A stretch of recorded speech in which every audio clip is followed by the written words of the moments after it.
Повторно се отвара дилемата дали треба да се воведат приемни испити во високото образование, особено околу прашањето дали без приемен испит се обезбедува доволно квалитетен академски кадар. Универзитетските професори и Министерството за образование и наука изнесоа различни ставови за потребата од дополнителна селекција при уписите. Професор доктор Ана Витанова-Рингачева смета дека приемните испити се нужни во услови на зголемен број државни и приватни универзитети. Според неа, образовниот систем мора да воспостави филтер кој ќе овозможи рамнотежа меѓу академскиот кадар и стручната работна сила. Мојот став е да. Значи, потребно е да има приемен испит на факултетите, заради тоа што во време кога имаме навистина и повеќе државни универзитети, меѓутоа и голем број приватни универзитети, мора да се направи некаква природна селекција, заради тоа што едно општество не може да функционира само и исклучиво доколку продуцира академски кадар.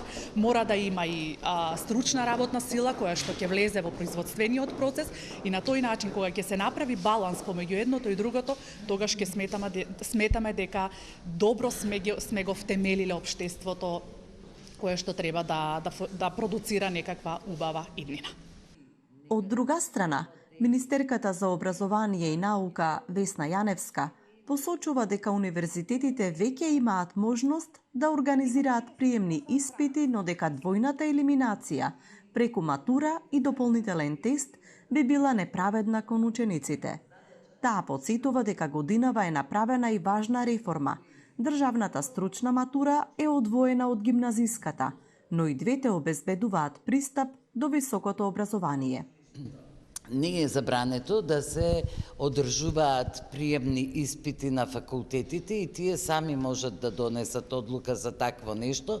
Например, на архитектонскиот факултет се одвива некаква предквалификација, дури и обука за испит, меѓутоа, според Европската Унија, а и нашиот систем кој сега ние го направивме, децата имаат матура. И неправедно е да има две скалила на елиминација во нивното напредување во високото образование. Направивме измена на матурата според барање на учениците и на наставниците, па ја одвоивме државната стручна матура од државната матура која де факто е гимназиска.